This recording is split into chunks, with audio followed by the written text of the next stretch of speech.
Big day for those schools, Ari, that have been trying to change conferences, and a big day for the remaining members of the Big 12, because when Texas and Oklahoma announced they were leaving, it was, what's going to happen next? Is the American going to try to raid them? Will somebody pick off one or two and then the rest fall apart? They have stayed together, and now they will reemerge out of the cocoon as a 12-team league. 2 thoughts. Ready? 1, could the Big 12 have done any better? I don't think so. I agree. So I wrote this in Thursday's Dear Andy column. I love, from a pure football fan standpoint, I love this lineup, because there are going to be years where there are 8 or 9 legitimate title contenders in that league. And not because they're all mediocre, because they're all kind of good. Like Kansas, probably not. But and there will be, there'll be programs that are having down years. But think about this. So Oklahoma's won the Big 12 the past 6 seasons. We get that. But Baylor, TCU, Kansas State, they've all shared or won the title in the past 10 years. Baylor, TCU, and Iowa State have played. Oklahoma State also has won the title in the past 10 years. Baylor, TCU, and Iowa State have played in the championship game since it was brought back in 2017. UCF has had an undefeated season. BYU has had 4 seasons of 9 wins or more in the last 10 years. Cincinnati had an undefeated regular season last year. Houston won the American, won the Peach Bowl against Florida State in Tom Herman's first year. These are programs that are all going to be competitive. It's going to be really fun watching this league. So you want to hear my second comment? Yeah. I guess there are more questions than comments, but these programs that are added to the Big 12, universally, all of them, have kind of had moments or thoughts or prayers that one day they'd be able to step up into Power 5 land. Right. Is this new conference that they're joining, in the eyes of the world, going to be that much different than the world that they already existed? Because I understand what you just said about the expansion of that league and how it's going to be entertaining and fun. But I don't know that I agree with you that removing 2 nationwide national brands that actually have a chance, one more so than the other in Oklahoma, to play for and maybe win a national championship, and then replacing them with other teams that were considered Group of 5 before, is going to do anything from a national competitive standpoint as it pertains to the respect of... You're right? Disagreeing with No, I'm not disagreeing with you. No, I'm not disagreeing with you. I know what you're saying, and I agree with what you're saying. But I'm wondering, in a world where in 5 or 6 years, if there's an expanded playoff and there's more expansions of leagues and merging of leagues, the Group of 5, Power 5 model, to a certain extent, is probably just not going to exist anymore, because things are going to be different. It's not going to exist. It doesn't exist past 2022. Exactly. Once these things change, it's going to be the Power 2 and everybody else. There will be an upper middle class that's the ACC and the Pac-12, and a middle class that's the Big 12, and then everybody else. So then I'm just trying to understand if this is actually a day of worth rejoicing if you're those 4 programs, or if really life is going to be kind of business as usual in a year or 2 when the new playoff is, whatever. You know what I mean? Like, is the perception of their league going to be that much different? It doesn't matter what the perception of their league is. The new playoff, unless everybody's incredibly stupid and cutting off their nose to spite their face because they're mad at Greg Sankey, the new playoff is going to allow for the champion of that league to make the playoff.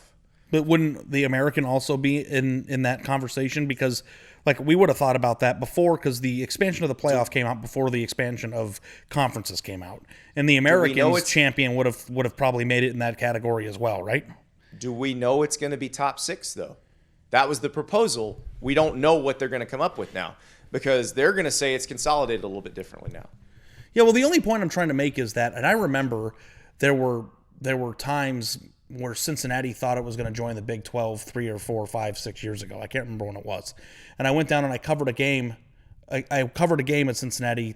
Is this team a Power 5 team? And what would this mean to the addition of the Big 12 whenever that happened 5 or 6 years ago?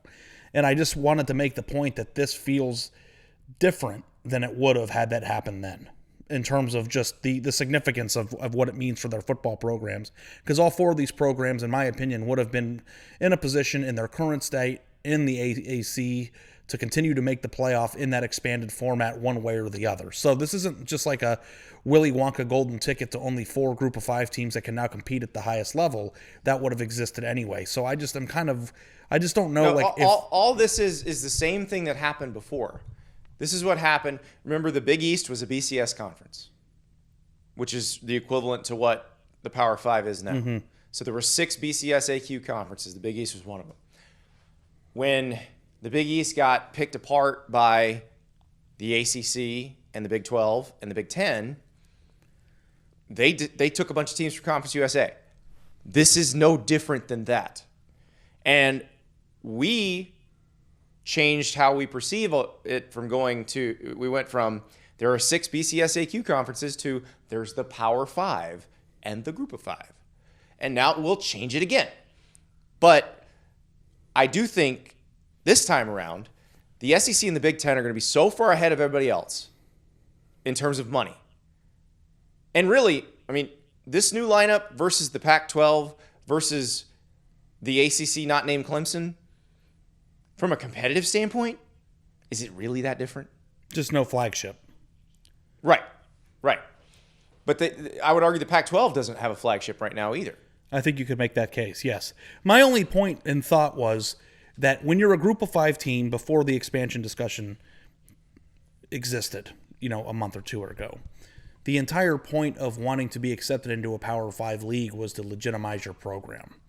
And this is a new, exciting frontier for these 4 teams. But I don't know that this is a legitimizing move the way it would have been had it happened last year. Ari, let me ask you a question. You've dreamed your whole life of somebody handing you a $100 bill.